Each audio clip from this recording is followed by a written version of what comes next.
వి gold trusted gold buyers. మీరు తాకట్టు పెట్టిన బంగారాన్ని విడిపించి ఈ రోజు ఉన్న మార్కెట్ ధరకు కొనబడును.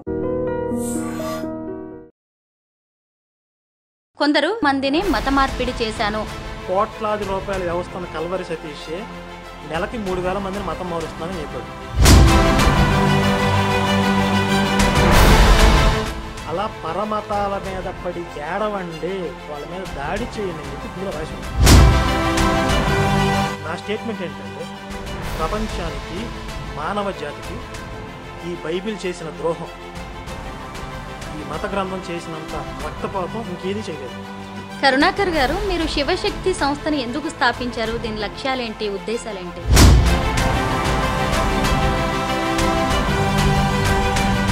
సింగిల్ లైన్లో చెప్పాలంటే, క్రైస్తవ మాఫియా అంతం, శివశక్తి పంతం. అందరికీ నమస్కారం, నేను Swaroopa Potlapalli. Welcome to I dream. కొందరు రాత్రికి రాత్రే ఫేమస్ అయిపోతూ ఉంటారు. అలా కోయ్ కోయ్ కోణి కోయ్ అంటూ పాట పాడిన పాస్టర్ మీసాల గురప్ప కూడా సెలబ్రిటీగా మారిపోయారు. ఆ తర్వాత ఆయన ఇచ్చిన ఇంటర్వ్యూస్ కూడా విమర్శలకు దారితీశాయి. తన జీవితంలో జరిగిన సంఘటనలు, సాక్ష్యాలు కూడా వివాదాస్పదంగా మారాయి. ప్రస్తుతం నాతో పాటు శివశక్తి వ్యవస్థాపక అధ్యక్షులు కరుణాకర్ సుగ్గన గారు ఉన్నారు. ఆయనతో మాట్లాడి ఈరోజు అనేక విషయాలను తెలుసుకుందాం. నమస్తే కరుణాకర్ గారు. నమస్తే అండి. ఎలా ఉన్నారండి? చాలా రోజులుగా నేను మీ వీడియోస్ చూస్తున్నాను. ముఖ్యంగా మీరు చేస్తున్న వాటి మీద నేను ఫస్ట్ అడగాలనుకున్న క్వశ్చన్, టెస్టిమోనియల్ ట్రోల్స్ కదా, ఎందుకు వీటిని మీరు చేస్తున్నారు? ముందుగా ఐ డ్రీమ్స్ ప్రేక్షకులందరికీ నమస్కారం. మేము చేస్తున్న వర్క్లో టెస్టిమోనీ ట్రోల్స్ అనేది ఒక భాగం అండి. దానితో పాటు ఇంకా చాలా వర్క్ జరుగుతూ ఉంది. ఈ మధ్యకాలంలో ఒక 1.5 year క్రితం ఈ టెస్టిమోనీ ట్రోల్స్ అనేవి మొదలుపెట్టాం. మీరు చూసారా లేదో, ఈ టెస్టిమోనీస్ పేరుతో విశృంఖలంగా, ఇప్పుడు మీరు పాస్టర్ అన్నారు, మీసాల గురప్ప పాస్టర్ కాదు, అతను ఏంటంటే ఒక ఆర్టిస్ట్. మీరు పేమెంట్ ఇస్తే వచ్చి సాక్ష్యం చెప్తాడు. ఒక పాస్టర్ పేమెంట్ ఇస్తే సాక్ష్యం చెప్తాడు వచ్చి. అతను పాస్టర్ కాదు, పేమెంట్ స్టార్ అంటారా? అంతే. వీళ్ళు చాలామంది ఉన్నారు ఇలా టెస్టిమోనీస్ చెప్తూ ఇదే పనిగా, ఇదే డ్యూటీగా. వాళ్ళకు ఒక చర్చ్ అంటూ ఉండదు, అన్ని చర్చిలు తిరుగుతూ ఉంటారు. ఆ చర్చి పాస్టర్ పిలుస్తాడు వాళ్ళని. 1 రోజు 2 రోజులు వీళ్ళు కూటములు పెడతారు కదా, ఆ కూటముల్లో వీళ్ళతో సాక్ష్యం చెప్పిస్తారు. ఈ సాక్ష్యం చెప్పమని వీళ్ళకి మైక్ ఇచ్చిన తర్వాత వీళ్ళకి నోరు అదుపులో ఉండదు. జరిగినవి జరగనవి అన్నీ కళ్ళబొల్లి కథలన్నీ కలిపి మొత్తం కొట్టేస్తారు, రొట్టగొట్టుడు. ఇలా విశృంఖలంగా అబద్ధాలతో ఆ సాధారణ క్రైస్తవుని, సాధారణ హిందువుల్ని మోసం చేసి బొట్టలో వేసుకోవడానికి. సరే, అంతవరకు అయితే పర్వాలేదు. మళ్ళీ అందులోనే దైవ దూషణ. నేను పెద్ద విగ్రహారాధకుని, గతంలో పెద్ద హిందువుని, చాలా భక్తి చేశాను, మా దేవుళ్ళు ఎవరు మాకు పలకలేదు, ఆ విగ్రహాలు ఒట్టివి. ఇది ఒక ప్యాటర్న్. ఇంకొక ప్యాటర్న్లో ఆ విగ్రహాలనే దుష్టశక్తులు, నేను పెద్ద మాంత్రికుడిని గతంలో, ఈ దేవతలందరూ దుష్టశక్తులు, నేను పిలిస్తే వచ్చేవాళ్ళు. ఇది చాలా దుర్మార్గంగా ఉంటుందండి. ఇలాంటివి విని చూసి తట్టుకోలేక ఈ దుర్మార్గాన్ని ఎక్స్పోజ్ చేయడానికి మేము టెస్టిమోనీ ట్రోల్స్ అని మొదలుపెట్టాం. అది సూపర్ హిట్ అయింది ఆ సిరీస్. ఆ టెస్టిమోనీ ట్రోల్స్లో మేము ఎవరిని ట్రోల్ చేసినా వాళ్ళు సెలబ్రిటీ అవుతున్నారు. అంటే ఇన్స్టాగ్రామ్ మొత్తం రీల్స్ అవే తిరుగుతున్నాయి. రిబ్కా అక్క అని ఒక ఆవిడ టెస్టిమోనీ అంతకుముందు ఈ క్రిస్టియన్ ఛానల్స్లో, చాలా ఛానల్స్, 2-3 ఛానల్స్లో తిరిగింది.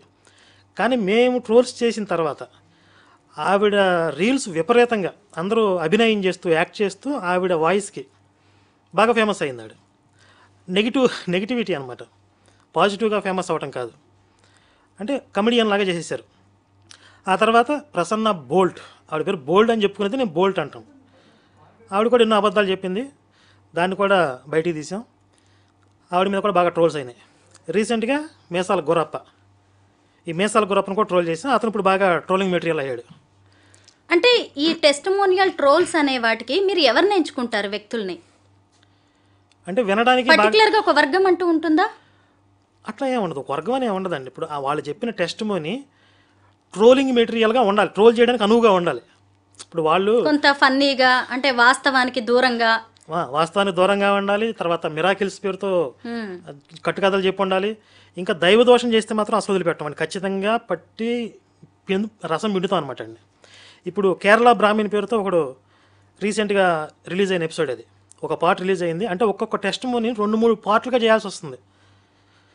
వాళ్ళు మాట్లాడింది ప్లే చేసి మనం కౌంటర్ ఇచ్చి ఇదంతా ఒక గంట ఎపిసోడ్ వచ్చేస్తుంది. జస్ట్ వాడు మాట్లాడిన 20 మినిట్స్ తీసుకుంటే మన కామెంటరీతో కలిపి 1 అవర్ కంటెంట్ వచ్చేస్తుంది. వాళ్ళే గంటన్నర సొల్లేస్తారు. దాన్ని 2-3 పార్ట్లుగా మేము ట్రోల్ చేస్తున్నాం. వాళ్ళెవరు మిమ్మల్ని కాంటాక్ట్ చేసి ఏంటిది అని చెప్పి అడగట్లేదా? ఏమడుగుతారు? దొంగలు దొరికిపోయిన తర్వాత ఇప్పుడు అంటే మీరు ఏదైనా విట్నెస్ లాగా చూపిస్తారా? మరి అక్కడ ప్రూఫ్స్ ఉంటాయా? చాలా ట్రోల్స్లో మేము విత్ ప్రూఫ్స్తో సహా వాళ్ళని బయట పెట్టాం. సరే, ఇప్పుడు మేసాల గురప్ప సంగతి తీసుకోండి. అతను ఏం చెప్పాడు? పున్నమి నాగు సినిమా కథ, నా కథ ఇన్స్పిరేషన్, నన్ను చూసి రాసుకున్నారు. ఏవిఎం ప్రొడక్షన్ వాళ్ళు ఒక సినిమా షూటింగ్ కోసం అడవుల్లోకి వస్తే ఈడంట చెట్ల మీద తిరుగుతున్నాడంట, కింద తిరగట్లేదంట, చెట్ల మీద తిరుగుతుంటే 13 సంవత్సరాల వయసు అప్పుడు.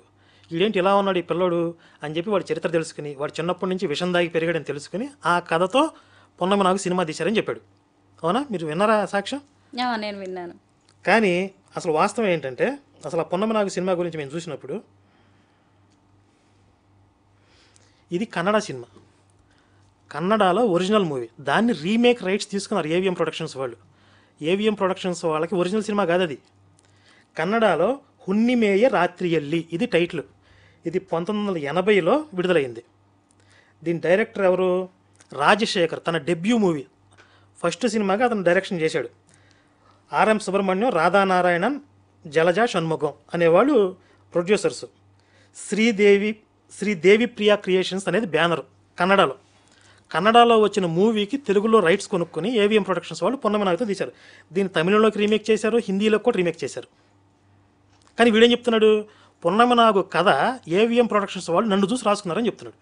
నమ్మే వాళ్ళు ఉంటే, వినేవాళ్ళు ఉంటే ఎంత దుర్మార్గం ఇది! ఎవరు ఎన్నైనా చెప్తారండి. అంటే ఒక 40-50 సంవత్సరాల క్రితం అప్పుడు తీసినటువంటి ఆ సినిమా ప్రొడ్యూసర్స్ కానీ డైరెక్టర్స్ కానీ ఇప్పుడు ఎవరు బ్రతికొండరులే, ఏదో 40-50 సంవత్సరాల క్రితం జరిగిన సంఘటన ఎవడు ఎంక్వైరీ చేస్తాడులే అని చెప్పేస్తే ఇది ఒక విచిత్రంలాగా చూస్తున్నారు ఇప్పుడు.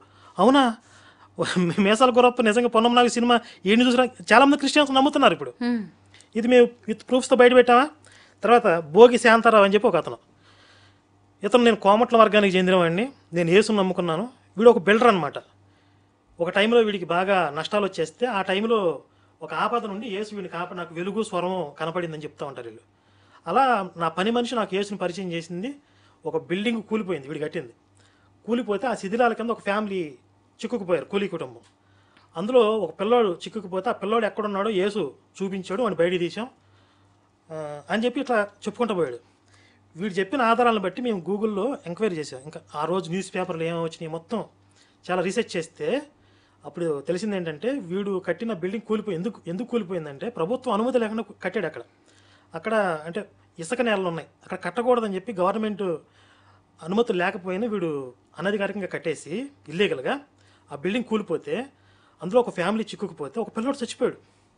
ఆ పిల్లోడు చచ్చిపోయిన విషయం వీడు చెప్పట్లా. అయితే వీడు వెలుగు వచ్చింది, వీడు పని మనిషి దేవుడిని పిలిస్తే దేవుడు వచ్చి ఆ పిల్లోడు ఎక్కడున్నా చూపించాడు, ఇవన్నీ చెప్పాడు కదా. కానీ ఆ రోజు ఏం జరిగిందంటే, రాత్రి 3 గంటల నుంచి తెల్లవారుజాము 9 దాకా జేసీబీలు ప్రొక్లైన్లతో గవర్నమెంట్ వాళ్ళు 10-12 గంటలు శ్రమిస్తే ఆ శిథిలాలన్నీ పక్కకు తీసి అప్పుడు ఆ ఫ్యామిలీని రక్షించారు. ఇది జరిగింది. వీడేం చెప్తున్నాడు? నేను వెళ్ళి ఒక పొలుగు ఇలా వేసాను, ఆ పిల్లడు బయటకు వచ్చాడని చెప్తున్నాడు. అంటే ఆ రోజు న్యూస్ పేపర్లు మనకి దొరకకపోతే దాన్ని పుస్తకాల రూపంలో ప్రింట్ చేసి ప్రచారం చేస్తున్నారు, ఒక కోమట్ల వాడి సాక్ష్యం అని చెప్పి. ఇలా మేము ఆధారాలతో సహా వెలికి తీసిన ఎన్నో ఉన్నాయి. బాగానే రీసెర్చ్ చేస్తున్నారు. ఇలా అయితే మరి చేయాలి కదండి, తప్పదు కదా. అవును, ఎందుకంటే ట్రోల్స్ అనుకుంటే మనం ఏది పడితే అది మాట్లాడాల్సిన అవసరం కూడా ఉండదు. నిజానికి మేము ఎంటర్టైన్మెంట్ వేలో అంటే ఆ ట్రోల్స్ చూస్తే ఫన్నీగా ఉంటాయి, వినడానికి బాగుంటాయి, అంటే చాలా కామెడీగా ఉంటాయి, కానీ చాలా మంచి కంటెంట్ కూడా ఉంటుంది. అంటే జనం కూడా నిజాలు తెలుసుకోవచ్చండి, లేకపోతే అదే నిజమని నమ్మే పరిస్థితులు ఉన్నాయి కదా. అదే కదా, ఇప్పుడు చాలా మంది వీళ్ళు చెప్పే అబద్ధాలు నమ్మి యేసు నిజంగా మహిమలు చేస్తాడు, అద్భుతాలు చేస్తాడు, ఆయన గొప్ప దేవుడు అనుకుని అక్కడికి వెళ్ళిపోతుంది. వీళ్ళ టార్గెట్ ఏంటి? అక్కడి నుంచి దశంభాగాలు పెండటం, వాళ్ళు మతం మార్చడం, దశంభాగాలు పెండటం. నాకు ఇతని విషయంలో ఆ పున్నమి నాగు అవన్నీ జస్ట్ ఒక ఫన్నీగా కామెడీగా అనిపించినా కానీ నేను షాక్కి గురైంది ఏంటంటే, నేను 40,000 మందిని మత మార్పిడి చేశాను, సొంతంగా నా చేతులతో బాప్టిజం ఇచ్చి మా మతంలోకి తీసుకొచ్చానని చెప్పాడు. అసలు ఒక్క పాస్టరే 40,000 మందికి మతం మారిస్తే ఏమైపోతున్నట్టు ఈ మిగతా మతాల వాళ్ళు? అవన్నీ కూడా అబద్ధాలే. అన్ని వేల మందిని మతం మార్చి చెప్పుకోవడం కూడా తన హైప్ క్రియేట్ చేసుకోవటం. వీడు దొంగ సాక్ష్యాలు నమ్మి కొంతమంది బుట్టలో పడితే పడి ఉండొచ్చు, కానీ 40,000 మంది అనేది అబద్ధం. ఎందుకంటే ఇప్పుడు కోట్లాది రూపాయల వ్యవస్థ ఉన్న కల్వరి సతీషే నెలకి 3,000 మందిని మతం మారుస్తున్నానని చెప్పాడు. 100 కోట్ల ఆస్తుంది. కల్వర్ సతీష్ ఒక్కడే పనిచేయడు, వాడి కింద పనిచేసి ఏజెంట్లు కానీ ఆ చర్చికి వచ్చే విశ్వాసుల్ని ప్రతి ఒక్కరిని కూడా ఒక వైరస్ జాంబీగా మార్చేసి మీరు పక్కన వాళ్ళని కొరకండి అని చెప్తాడు. అంటే వీళ్ళ వైరస్ మీ ఫ్రెండ్స్కి ఎక్కించండి అని చెప్తాడు. ప్రతి ఒక్కరికి టార్గెట్ ఇస్తాడు. ప్రతి నెల మీరు ఒక చర్చికి కొత్త వాళ్ళని తీసుకురావాలని టార్గెట్ ఇస్తాడు. ఇలా వాళ్ళని బ్రెయిన్ వాష్ చేసి పంపిస్తుంటే నెలకు 3,000 మందిని మతం మారుస్తున్నాడు. అంత పెద్ద వ్యవస్థను సతీష్, వీడికి అంత సీన్ లేదు. ఇది చెప్పుకుంటున్నాడు. అలా వాడి నోటికి అద్దాపద్దండి. కానీ సొంత మతస్థులు, మిగతా పాస్టర్స్ కావచ్చు, ఎవాంజలిస్టులు కూడా తప్పుపడుతున్నారు ఇతని వ్యాఖ్యల్ని. అదంతా నిజం కాదు, అసలు ముందు ఆ కోయి కోయి కోడిని కోయి ఆ భాష కూడా మాకు తెలియదు, అతను ఏదో కోడి భాషలో కోయ భాషలో మాట్లాడాడు అని. ఎందుకంటున్నారంటే వాళ్ళ మతం ట్రోల్ అవుతుంది, వాళ్ళ మతాన్ని కామెడీగా అయిపోతుంది కాబట్టి వాడు మా సంబంధం లేదంటున్నారు. అదే వాడి వల్ల బెనిఫిట్ అవుతుందంటే వాడిని వెళ్ళి కౌగులించుకుంటారు వీళ్ళు. ఇప్పుడు మీ మతాన్ని మీరు వ్యాప్తి చేసుకోండి, మీ మతం గురించి అందులో ఉన్న గొప్పతనాన్ని చెప్పండి, కానీ మిగతా మతాలని ఎందుకు మీరు విమర్శిస్తున్నారు? ఎందుకు పక్క మతాల దేవుళ్ళని అంత తప్పు పడుతున్నారు? వాళ్ళ క్యారెక్టర్లను కూడా మీరు అసాసినేట్ చేసే అంత అంటే ఎందుకు? మీరు కాదు, ఇప్పుడు ఈ కొంతమంది మత బోధకులు ఎందుకు ఇలా చేస్తున్నారు? ఎందుకు ఇలా చేస్తున్నారంటే కొంచెం డీటెయిల్స్లోకి వెళ్తే, ఇది నా దగ్గర ఒక పుస్తకం ఉంది, దీన్ని ఏమంటారు మీకు తెలుసా? బైబిల్. ఈ బైబిల్ గురించి మీ ఒపీనియన్ ఏంటి? అది ఒక క్రిస్టియన్ల మత గ్రంథం. యేసు ప్రభువుని నమ్మేవాళ్ళు దాన్ని అనుసరిస్తారు. అందులో కొన్ని వాక్యాలు ఉంటాయి. అది చూసే చర్చి పాస్టర్స్, మత ప్రబోధకులు అందులోంచి కొన్ని వాక్యాలు తీసి వాటి గురించి ఒక ఎక్స్ప్లెనేషన్ కావచ్చు, అనాలిసిస్ ఇస్తూ ఉంటారు. సరే, అంటే ఇందులో ఉన్న వాక్యాలు ఏంటి అనేవి ఎప్పుడన్నా చదివే ప్రయత్నం లేదండి. ఏం తెలియదు మీకు.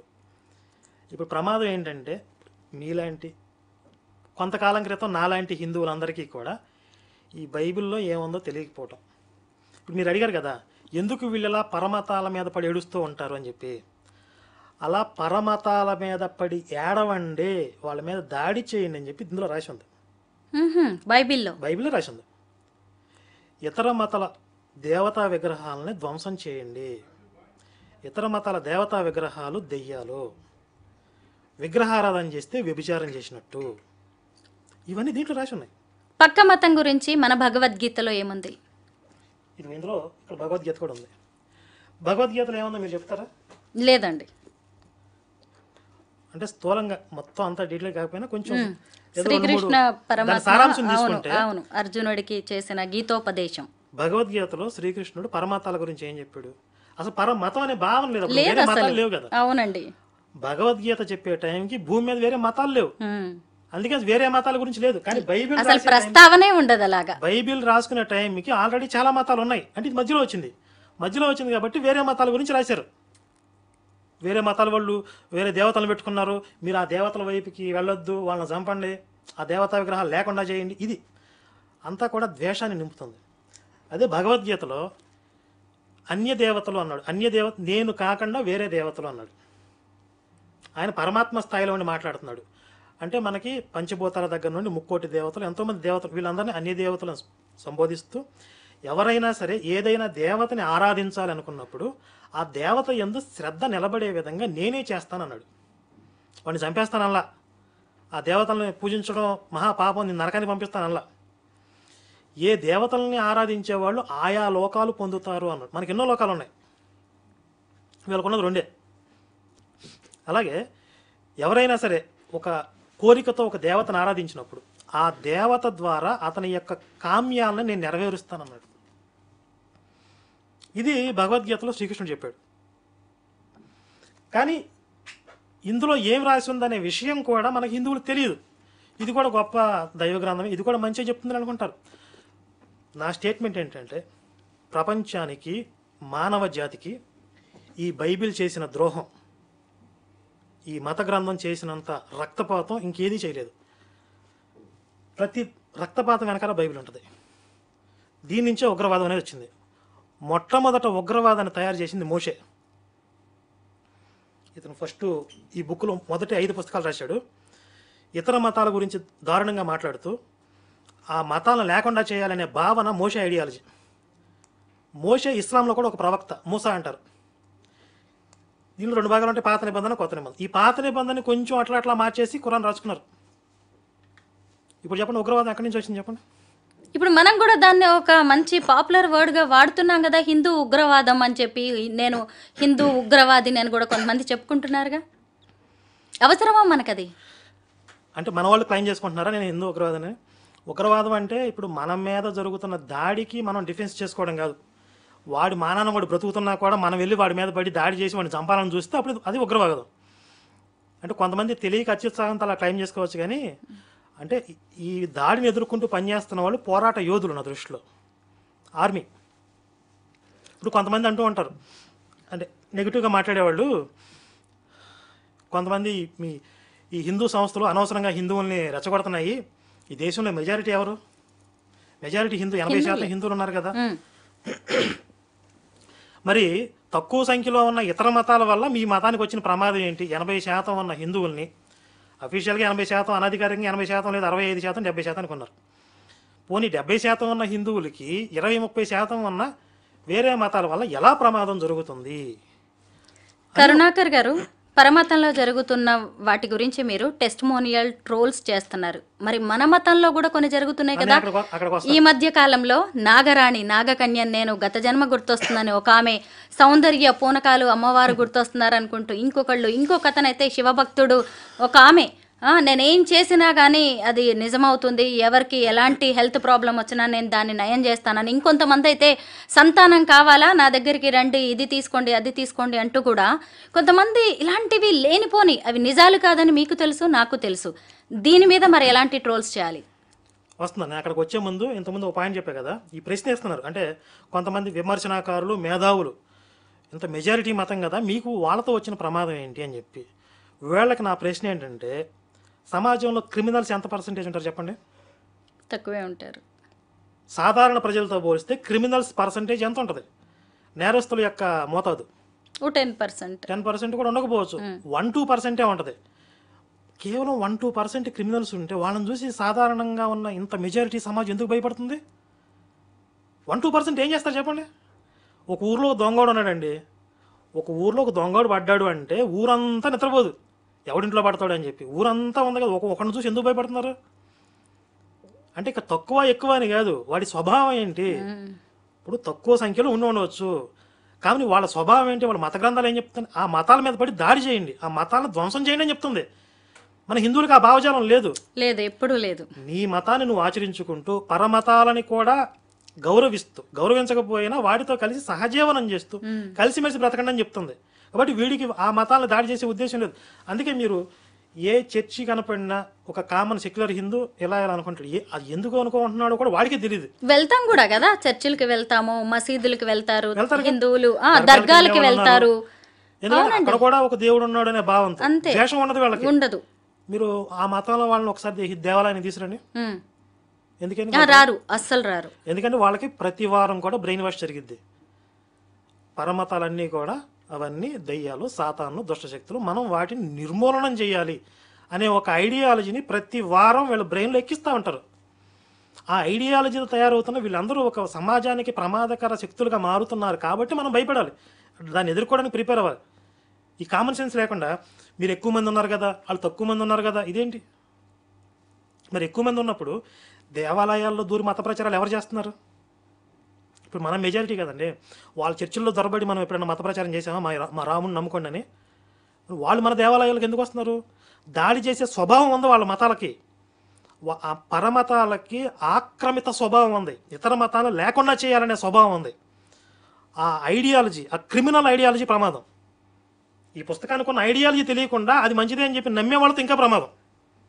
హిందూ మతంలో హిందూ దేవుళ్ళని అడ్డం పెట్టుకుని కొంతమంది చేస్తున్న ఈ ప్రచారాన్ని ఏమనుకోవాలి? నేను నాగరాణిని గత జన్మలో, నాకు మళ్ళీ గతం గుర్తొస్తోంది, నాగ కన్యని నేను, నా ప్రియుడు ఇతను అంటూ 52 ఏళ్ల వ్యక్తిని ఈ మధ్య 22 ఏళ్ల అమ్మాయి కూడా తీసుకొచ్చి చూపించింది. అలాగే ఒక సౌందర్య అనే అమ్మాయి, నా మీదకి దేవుడు వస్తాడు, అమ్మవారు వస్తుంది అని చెప్పి ఆమె చెప్పడం, ఇంకొంతమంది నాకు శివుడు నేనేం చెప్తే అది చేస్తాడు అంటూ ఇంకొక ఆమె చెప్పడం. మరి వీటి మీద ట్రోల్స్ చేసే అవకాశం ఉందా మీరు? ఇప్పుడు మతం పేరుతో, దేవుడి పేరుతో జనాల్ని మోసం చేయడం అనేది అన్ని మతాల్లో ఉంటుంది. కానీ నేను అన్నిటినీ ఒకే కేటగిరీలో కట్టను. ఎందుకంటే ఇక్కడున్న అమాయకులను బుట్టలో వేసుకోవడానికి కూడా వీళ్ళు మహిమలు కొన్ని చేసేవాళ్ళు హిందుత్వంలో ఉన్నారు. కానీ వీళ్ళు పరమతాలని ద్వేషిస్తూ ఆ మతాలను తక్కువ చేస్తూ, అంటే వీళ్ళు కొంచెం మోసపూరితమైన స్వభావం ఉన్నప్పటికీ కూడా ఇతర మతాల జోలికి పోవట్లేదు. చూడండి, కేవలం హిందువులే వీళ్ళ టార్గెట్, వేరే మతాల వాళ్ళు కాదు. ఇప్పుడు మనం అవేర్నెస్ తీసుకురావాల్సింది మన హిందువులకి. అంటే దైవత్వం అంటే ఏంటి, ఆధ్యాత్మికత అంటే ఏంటి, ఇవి తెలియకపోవటం వల్ల ఆధ్యాత్మిక పేదరికం అంటాను నేను. అంటే ఆధ్యాత్మిక తగినంత లేకపోవటం, ఆ పేదరికం వల్ల అసలైన దైవత్వం తెలుసుకోలేకపోతుంది. అలాంటి స్థితిలో ఉన్న వాళ్ళని కొంతమంది ట్రాప్ చేస్తారు. మరి దాని మీద వర్క్ చేయాల్సింది తప్పదండి. ఇప్పుడు హిందుత్వాన్ని కూడా మనం సంస్కరించుకోవాలి. ఎస్, ఎందుకంటే మిగతా వాళ్ళు నవ్వకుండా ఉండాలి అంటే మళ్ళీ మనం కూడా కామెడీ పీసులుగా వాళ్ళకి మారిపోకుండా ఉండాలంటే ఇలాంటి వాళ్ళలో కూడా అవేర్నెస్ తేవాల్సిన అవసరం ఉంది. అఘోరి, మనం ఎగ్జాంపుల్గా అఘోరిని కూడా మాట్లాడుకోవాల్సిందే. సనాతన ధర్మం, హిందువుల్ని నేను కాపాడుతా, గుళ్ళని కాపాడుతా అంటూ చేసిన హల్చల్ గురించి కూడా మనం మాట్లాడుకోవాలి. అంటే కొన్ని చూస్తే అవి నాకు పబ్లిసిటీ స్టంట్స్ అంటారు కదా, అలా అనిపించాయి. ఆచరణ సాధ్యం కానీ కొన్ని స్టేట్మెంట్లు ఇవ్వడం, వాళ్ళందరినీ నరికేస్తానని. ఎక్కడ సాధ్యం అవుతుందండి నరికేస్తాను? ఇప్పుడు నరికేయడానికి వెళ్తే వాళ్ళు ముడుచుకు కూర్చున్నారా?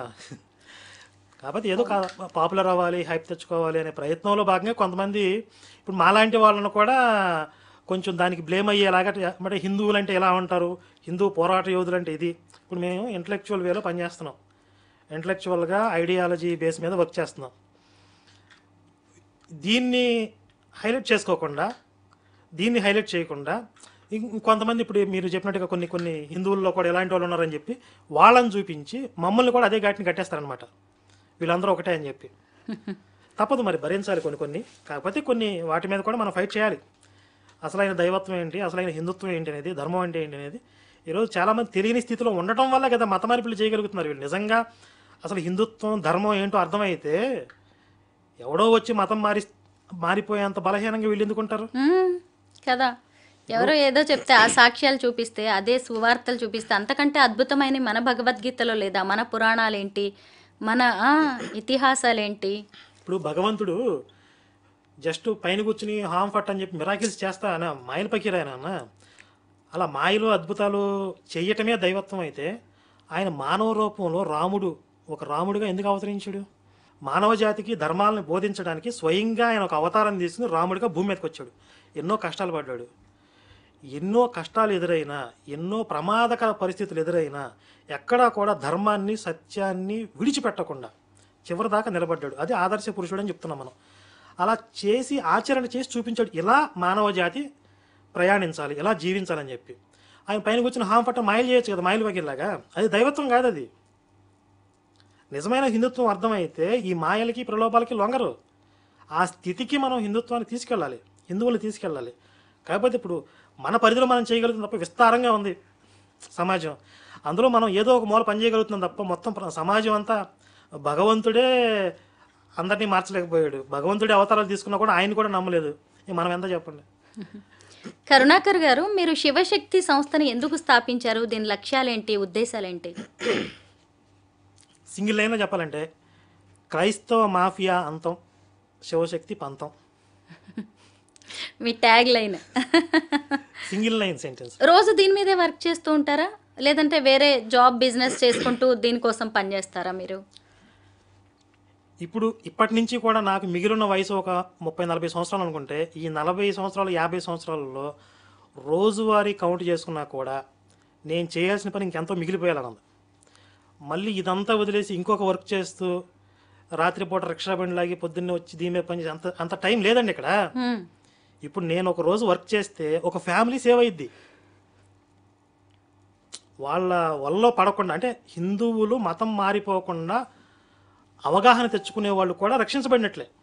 అవి కాకుండా గర్వాప్సీ చేస్తున్నాం, వెళ్ళిన వాళ్ళని వెనక్కి తీసుకొస్తాం. ఒక ఫ్యామిలీ సేవ్ అవుతుంది ఒక రోజు పనికి.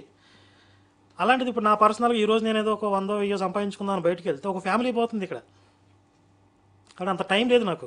ఇది తప్ప ఇంకో పని చేసే అంత టైం లేదు. ఇంకా చెప్పాలంటే నాతో పాటు ఇంకెంతో మంది పని చేయాల్సిన అవసరం ఉంది, ఇంకా వేల మంది పని చేయాల్సినంత అవసరం. అంటే ఎలా అవేర్నెస్ కల్పిస్తూ ఉంటారు మీరు శివశక్తి ద్వారా? షార్ట్ ఫిల్మ్స్ తీసాం, పుస్తకాలు రాసాం. ఈ షార్ట్ ఫిల్మ్స్ ఓన్లీ యూట్యూబ్ ఛానల్స్లో కాకుండా గ్రామాల్లో కూడా, విలేజెస్లో కూడా మన కార్యకర్తలు తెరలు కట్టి అక్కడ ప్రొజెక్టుల ద్వారా ప్లే చేస్తున్నారు. ఒక విలేజ్ మొత్తం కూర్చొని సినిమాలు చూస్తారు, అర్థం చేసుకుంటారు. తర్వాత పుస్తకాలు 1,50,000 మొత్తం డిస్ట్రిబ్యూట్ చేసాం. ఇంకా గోడ పత్రికలు కానివ్వండి, మనం ఈ ఎలాగే టెస్ట్ మనీ టోల్స్, వీడియో సిరీస్లు, కౌంటర్లు, ఎవరైనా పాస్టర్లు హిందుత్వానికి అగ్నెస్ట్గా మాట్లాడితే, ధర్మం గురించి దూషణగా మాట్లాడితే వాళ్ళకి కౌంటర్లు ఇస్తాం. మా పరిధిలో చేస్తున్నామండి సాధ్యమైనంత వరకు. ఇలా మాతో పాటు ఇంకా ఎంతోమంది రావాలని కోరుకుంటున్నాం. ఎందుకంటే ఇంతకుముందు చెప్పిన సమాజం విస్తారంగా ఉంది, అన్ని చోట్లకి మేము రీచ్ అవ్వలేకపోవచ్చు. ప్రతి గ్రామంలో కూడా ఒక ధర్మ ప్రచారకుడు ఉండాలి. ఎందుకంటే ఒక ఊరిలో సరైన గుడి ఉండట్లే, 3 చర్చిలు మాత్రం ఉంటున్నాయి. ఎందుకంటే ఎక్కువగా విలేజర్స్నే టార్గెట్ చేసి మత మార్పిళ్ళు అనేవి చేస్తూ ఉన్నారు ఎక్కువగా. అది ఒక ఇన్కమ్ సోర్స్ అయిపోయిందండి. ఇప్పుడు మీరు ఒక చర్చి పెట్టుకుని 10 మందిని మతం మారిస్తే మీరు బిందాసుగా బతికేయచ్చు, ఎవరిని వేరే పని చేసుకోవాల్సినంత అవసరం లేదు. ఆ 10 మంది నెల మీకు ఇచ్చే దశంభాగాలు, వారం వారం ఇచ్చే కానుకలు, వాళ్ళ ఇంట్లో పెళ్లి జరిగినా, పుట్టినరోజు జరిగినా మిమ్మల్ని పిలుస్తారు. వాళ్ళ ఇంట్లో చావు జరిగినా మీరు అక్కడికి వెళ్ళి ప్రేయర్ చేయాలి, దానికి డబ్బులు ఇస్తారు.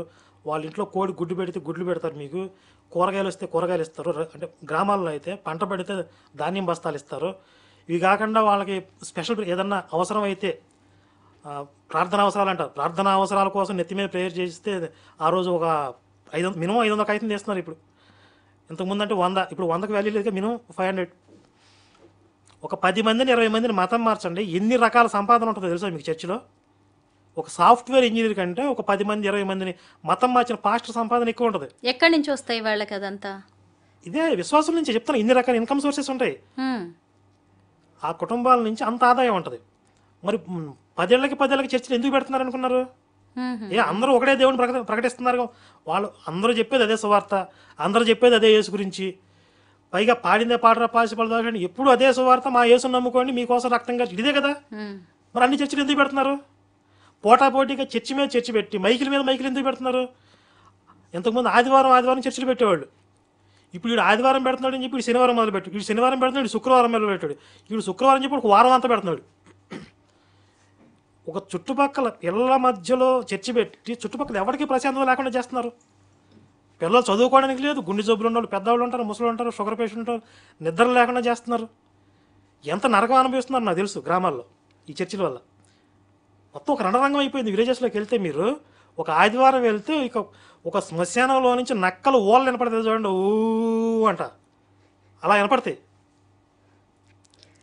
కరుణాకర్ గారు, ఇప్పుడు ఉత్తరప్రదేశ్లోని ప్రయాగ్రాజ్లో మహాకుంభమేళా జరుగుతోంది.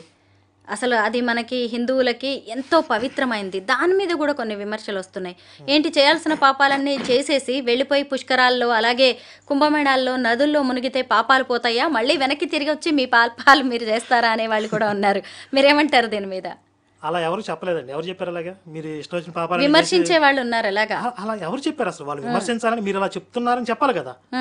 మన ధర్మ ప్రచారకులు ఎవరన్నా మీరు ఇష్టం వచ్చినట్టు పాపాలు చేయండి, నదుల్లో మునిగి, వీళ్ళు అన్యమతస్తులు కావచ్చు, వేరే వాళ్ళు చేసే కామెంట్స్, విమర్శలు చూడండి. అక్కడ మనం తెలుసో తెలియకో మన కర్మల వల్ల, మన మాటల వల్ల వేరే మనుషులే కాదు వేరే జీవులు కూడా కొన్ని చనిపోయి ఉండొచ్చు, బాధపడి ఉండొచ్చు, మన వల్ల కొంత హింస జరిగి ఉండొచ్చు లోకంలో, మనకు తెలియకుండా, మన స్పృహలో లేకుండా. ఆ దోషం కూడా మనకి ఎంతో కొంత అంటుతుంది. కాబట్టి అలాంటి పాపాలు, అలాంటి దోషాలు పోతాయని తప్ప తెలిసి స్పృహతో విచక్షణతో చేసిన ప్రతి కర్మ మనం అనుభవిస్తేనే పోతుంది. ఇది హిందుత్వం చెప్తుంది. అది భగవద్గీతలో శ్రీకృష్ణుడు చెప్పింది ఏంటి? కర్తవ్య కర్మ చేయాలి, అప్పుడు కర్మ మీకు అంటదని చెప్తాడు. ఈ కర్మ నేను చేస్తున్నాను నేను అనే భావనతో చేస్తే ఖచ్చితంగా దాని ఫలితం మనకు అంటుతుంది. అది పుణ్యమైనా పాపమైనా. పుణ్యం మన అకౌంట్లో పడింది అనుకోండి, ఒక సంతోషాన్నో ఏదో అనుభవించాలి, ఒక సుఖాన్ని సంతోషాన్ని మనం అనుభవిస్తే ఆ పుణ్యం కరిగిద్ది. పాపం చేసాం, దుఃఖం అనుభవిస్తే ఆ పాపం పోద్ది. వాటిని అనుభవించకుండా పోదు. ముక్తి కావాలి అంటే కర్మ అంటకూడదు, పాపమైనా పుణ్యమైనా మన అకౌంట్లో పడకూడదు. అది కర్తవ్య బుద్ధితో చేస్తే అప్పుడు మీకు మీ అకౌంట్లో పడవని చెప్పాడు శ్రీకృష్ణుడు. సనాతన ధర్మాన్ని టార్గెట్ చేస్తూ ఎందుకు ఇలాగా మత మార్పిళ్ళు కావచ్చు, లేదంటే ఒక వర్గం వారు ఇంత పని చేస్తున్నారంటారు? అన్నీ అందులో స్వలాభం ఉంటుందండి, వాళ్ళ స్వలాభం ఉంటుంది. లేదా కొంతమంది నిజంగానే అదొక రక్షణ మార్గం, ఆయనే నిజమైన దేవుడు అని అనుకోవచ్చు, వాళ్ళు భ్రమపడవచ్చు. ఇంతమంది 3,00,00,000 దేవుళ్ళు ఉండగా హిందువులకి మళ్ళీ కొత్త దేవుడి వైపు ఎందుకు చూడాల్సిన పరిస్థితులు వచ్చాయి? మనకి 3,00,00,000 దేవుళ్ళు లేరండి, 3,00,00,000 దేవతలు ఉన్నారు. దేవుడు ఒక్కడే ఉన్నాడు. దేవతలు వేరు, దేవుడు ఈశ్వరుడు, ఈశ్వర పరబ్రహ్మం ఒక్కడే. ముక్కోటి దేవతలు అంటారు. అంటే దీని మీద చాలామంది కన్ఫ్యూజన్ ఉంటుంది. చాలా సందర్భాల్లో చెప్పాను. దేవతలు అంటే ఇప్పుడు మనకి పంచభూతాలు, అగ్ని, వాయువు, ఇంద్ర, వీళ్ళందరూ కూడా మనకి దేవతలే. ఇంకొకటి ఏంటంటే మనం కూడా దేవతా జన్మలు పొందవచ్చు, మనం కూడా దేవతగా మారవచ్చు. అది భగవద్గీతలో చెప్పాడు శ్రీకృష్ణుడు స్వయంగా. మనం ఈ జీవితాన్ని ముగించిన తర్వాత మన అకౌంట్లో పుణ్యం అనేది ఎక్కువగా క్రెడిట్ అయి ఉంటే ఆ పుణ్యం ఎక్కడ మనం దాన్ని డెబిట్ చేసుకోవాలి? పైలోకాలకు పోవాలి, స్వర్గలోకాలు. దేవతా జన్మ పొందుతాం. దేవతా జన్మ పొంది అక్కడ పుణ్యం క్షీణించేంత వరకు అక్కడ ఉంటాం. మళ్ళీ మిగిలి ఉన్నటువంటి కొన్ని కర్మల్ని వదిలించుకొని మళ్ళీ భూలోకానికి వస్తాం. ఇప్పుడు మనకి పురాణాల్లో చాలా సందర్భాలు మీరు వినే ఉంటారు, 100 యజ్ఞాలు చేసిన వాడు ఇంద్రుడు అవుతాడని చెప్పి. ఇంద్ర పదవి కూడా పొందవచ్చు, మనుషులకి సాధ్యం. అంటే ఇంద్రుడు అనేది కూడా ఒక పదవి, దేవతలకు రాజు ఆయన. కానీ ఈశ్వరుడు ఒక్కడే. వీళ్ళు అంటూ ఉంటారు మీకు ముక్కోటి దేవత, మాకు ఒక్కడైతే ఒక్కడే దేవుడు అని. అబద్ధం. వాళ్ళకే 2-3 ఉన్నారు. యేసు ఒక దేవుడే, యెహోవా ఒక దేవుడే. యెహోవా అనే క్యారెక్టర్ తెలుసా మీకు? విన్నాను అంతే, నాకు పెద్దగా తెలియదు. బైబిల్లో యెహోవా దేవుడు, యేసు కాదు అసలు. ఈ బైబిల్ ప్రకారంగా యేసు దేవుడు అన్నోడు ప్రతివాడు నరకానికి పోతాడు. నిజంగా యెహోవా అనే ఒక క్యారెక్టర్ ఇందులో ప్రస్తావించబడిన ఒక క్యారెక్టర్ పైన ఉండుంటే యేసుని దేవుడు అని ఎవడంటున్నాడు వాడు అందరిని చొక్కా పట్టుకుని లాక్కెళ్ళి నరకం వేస్తాడు ఆయన. అదే చెప్పాడు ఆయన, నన్ను తప్ప ఇంకొకరిని దేవుడు అంటే మీ సంగతి తెలుస్తానన్నాడు. తెలియదు ఇది చాలామందికి. యేసు గురించి మీ ఒపీనియన్ చెప్పండి. అంతే, ఒక మతానికి ఆయన దేవుడు, ఇస్లాంకి ఎలా ఉన్నారో అలాగే దేవుడు. ఆయన స్వభావం ఏంటి, ఆయన ఎలాంటి వాడు చెప్పండి ఒకసారి. ఆయన మిగతా వాళ్ళ కోసం తన జీవితాన్ని త్యాగం చేసిన ఒక ధన్యజీవి. కరుణామయుడు సినిమా చూసారా? చూడలేదండి. జనరల్గా కరుణామయుడు సినిమా చూసి అభిప్రాయానికి వస్తారు. యేసు అంటే పాపం దీనంగా సాత్వికంగా ఉంటాడు. మీరు బైబిల్ చదివితే ఆయన చాలా కోపిష్టి, చాలా భయస్థుడు, అబద్ధాలు చెప్తాడు. బైబిల్లో ఉన్నాయి ఇవన్నీ. బైబిల్లో యేసు ఎన్నిసార్లు పారిపోయాడు తెలుసా మీకు? ఇప్పుడు తనంతట తానుగా అర్పించడానికి వచ్చాడని చెప్తున్నారు కదా వీళ్ళు పాస్టర్లు. ఆయన్ని పట్టుకోవడానికి వస్తుంటే ఎన్నోసార్లు పారిపోయాడు, దొరకలేదు వాళ్ళకి. చివరికి తనను నమ్మిన ఒక శిష్యుడు, తన వెంట తిరిగిన ఒక శిష్యుడు పలానా చోట దాక్కున్నాడు అని చెప్పి సైనికుల్ని వెంట పెట్టుకుని వెళ్ళి మళ్ళీ అక్కడికి వెళ్ళిన తర్వాత కూడా ఈయన చుట్టూ ఇంకొంతమంది శిష్యులు ఉంటారు కదా, వాళ్ళు ఈయన కలిసిపోయి ఉంటారు. ఇందులో యేసు ఎవరో సరిగ్గా గుర్తుపట్టకపోతే రాంగ్గా ఇంకొకరిని ఎవరన్నా పట్టుకుంటారని చెప్పి నేను వెళ్ళి ఆయన ముద్దు పెట్టుకుంటాను, ఆయన యేసు, అప్పుడు మీరు గుర్తుపట్టి ఆయన పట్టుకోండి అని వీళ్ళని వెంట పెట్టుకెళ్ళి బోధకుడా అని ముద్దు పెడితే రహస్యంగా దాక్కుంటే అయినా అప్పుడు వెళ్ళి మీద పడి పట్టుకుని లాక్కొచ్చారు. రహస్యంగా ఎందుకు దాక్కున్నాడు? అర్పించడానికి వచ్చాడు కదా, ఎందుకు అన్నిసార్లు పారిపోయాడు? ఎందుకు రహస్యంగా దాక్కున్నాడు? శిష్యుడు పట్టిస్తే తప్ప ఎందుకు దొరకలేదు? ఈడ్చుకుని పోయానుంది. ఎప్పుడు ఈడ్చుకుపోతారో నేను రానని మొండికేస్తేనే కదా. మళ్ళీ సిలువు మీదకి వెళ్ళి నాకు ఏమన్నాడు తెలుసా? నా దేవా నన్ను ఎందుకు చేయి విడిచి ఏడ్చాడు. ఫైనల్గా హిందూ ధర్మ పరిరక్షణ కోసం ఏం చేయాలంటారు? ధర్మ పరిరక్షణ అనేది అంటే ఇలాగే చేయాలి, ఇదే చేయాలి అని నిర్దేశించడం కుదరదండి. అనేక మార్గాల్లో ఇప్పుడు గోరక్షణ కూడా ధర్మ పరిరక్షణ అవుతుంది. దేవాలయాలను రక్షించుకోవాలి, హిందువులకి అవేర్నెస్ తీసుకురావాలి, సాహిత్యం మీద దాడి జరుగుతుంది, దాన్ని ఖండించాలి అంటే ఇంటలెక్చువల్గా. అలాగే రాజకీయాల్లో, పాలిటిక్స్లో కూడా హిందూ ఏకీకరణ జరగాలి, హిందూ ఓటు బ్యాంక్ నిర్మాణం జరగాలి. ఇవన్నీ ఎన్నో కేటగిరీలు ఉన్నాయి. ఇవన్నీ కలిస్తేనే ధర్మ పరిరక్షణ అవుతుంది. అందులో మేము ఎంచుకున్న కొన్ని మార్గాలు ఈ మత మార్పిడి మీద అవగాహన, బైబిల్ మీద, అంటే క్రైస్తవం పేరుతో విచ్చలవిడిగా ఇబ్బడి ముబ్బడిగా వేల మంది లక్షల మంది వాళ్ళ మీద పడి ప్రచారం చేస్తున్నారు కాబట్టి, హిందుత్వాన్ని దూషిస్తున్నారు కాబట్టి ఇది అత్యంత ప్రమాదకరమైన విషయం ఈరోజు సమాజంలో. దీని మీద ఎక్కువ పనిచేస్తున్నాం. మేము ఎంచుకున్న మార్గం ఇది. అలాగే ఎవరు ఎంచుకున్న మార్గంలో ఎవరికి ఇష్టమైన మార్గంలో పనిచేస్తూ ఉంటారు. మేము చేసిందే కరెక్ట్, మిగిలిన వాళ్ళు అట్లా చేయకూడదు అనకూడదు కదా. అందరూ అన్ని విధాలుగా కలిసి చేస్తేనే ఎంతో కొంత మన పూర్వీకులు వాళ్ళ త్యాగాల ద్వారా ఉత్తిన రాలేదు మనకి ఈరోజు ధర్మం. ఈరోజు మనం ఒక దేవాలయాలు మిగిలి ఉన్నాయి, మనం వెళ్ళి దేవతామూర్తులను దర్శనం చేసుకుని బొట్టు పెట్టుకుని నమస్కారం చేసుకోగలుగుతున్నాం. వాళ్ళు ఇచ్చినటువంటి ఆ శాస్త్రాలు మనం అధ్యయనం చేసుకోగలుగుతున్నాం, ఆ పూజ ఆరాధన పద్ధతుల్లో మనం చేసుకోగలుగుతున్నాం అంటే ఉత్తినే రాలేదు. ఎంతోమంది బలిదానాలు చేసి వీళ్ళు మీదపడి దాడులు చేస్తున్నా వాళ్ళకి ఎదురు నిలబడి యుద్ధాలు చేసి వాళ్ళు బలయ్యి దేవాలయాలు నిలబెడితే వాళ్ళ రక్తంతో తడిచిన నేల మీద నుంచి నడుచుకుంటూ వెళ్ళి మనం దేవాలయ దర్శనం చేసుకుంటున్నాం. దాన్ని నిలబెట్టుకోవాల్సిన బాధ్యత మన అందరి మీద ఉంది ఖచ్చితంగా. వాళ్ళు మన ఎన్నో త్యాగాలతో మనకి ఎలా అప్పగించారో మనం మన భవిష్యత్ తరాలకి వీటిని అందించలేకపోతే మనల్ని ద్రోహులుగా గుర్తిస్తుంది సమాజం. చరిత్రలో ద్రోహులుగా మిగిలిపోకూడదంటే ఈరోజు మనం అనుభవిస్తున్నటువంటి ఈ ధర్మాన్ని, సాంస్కృతిక వైభవాన్ని భవిష్యత్ తరాలకు అందించాలి. నా చిన్ని బొజ్జగా శ్రీరామ రక్షణ హిందువులు చాలామంది అన్నారు, నేను తిన్నానా పడుకున్నానా తెల్లారిందని. వాళ్ళని ఆ మత్తు నుండి లేపటమే మేము చేస్తున్న పని. ఈ ఆధునిక యుగంలో చాలా మంది మన సంస్కృతి సంప్రదాయాలు కూడా మర్చిపోతున్నారు కదా, పాశ్చాత్య సంస్కృతికి అలవాటు పడిపోతున్నారు. మీరు కుంభమేళ వెళ్తే ఎంతో మంది వెస్టర్న్ కంట్రీస్ వాళ్ళు, ఎంత గొప్ప విషయం. స్టీవ్ జాబ్స్ వైఫ్ కూడా వచ్చి ఆవిడ కమలాగా పేరు మార్చుకుంది. ఎంతో మంది విదేశీయులు ఈ సంస్కృతికి ముగ్ధులైపోయి ఇక్కడికి వచ్చి మాకు భారతదేశం విలువ ఇప్పుడు ఇక్కడికి వచ్చి నాకు అర్థమవుతుంది, ఈ పుణ్యభూమిలోనే మేము బ్రతుకుతామని చెప్పి ఇక్కడ జీవిస్తున్న వాళ్ళు ఎంతోమంది ఉన్నారు. ఇంటి మొక్క ఔషధానికి పనికిరాదని కొంతమంది అంటారు కదా, అంటే ఇక్కడ పుట్టిన వాళ్ళకి దాని విలువ తెలియదు. వీళ్ళు తెలుసుకునే టైంకి తెలుసుకోకపోవడం వాళ్ళ కర్మ అండి. ధర్మానికి వచ్చే నష్టమేమీ లేదు. ఎంతకంటే ఇలాగే ఉంటుంది. భారతదేశం అంటేనే హిందూ దేశం. ఎన్నో ఎవరు వచ్చినా ఎవరు పోయినా దాటుకుంటూ వచ్చింది. నష్టపోయేది వ్యక్తిగతంగా తెలుసుకోలేని వాళ్ళే నష్టపోతారు తప్ప వాళ్ళ కర్మ అది. సనాతన ధర్మం గురించి, హిందూ ధర్మ పరిరక్షణ గురించి చాలా మంచి విషయాలు చెప్పారు. ముందు ముందు కూడా మీ నుంచి తెలుసుకోవాల్సిన అంశాలు చాలా ఉన్నాయి. Thank you so much Karunakar గారు. Thank you.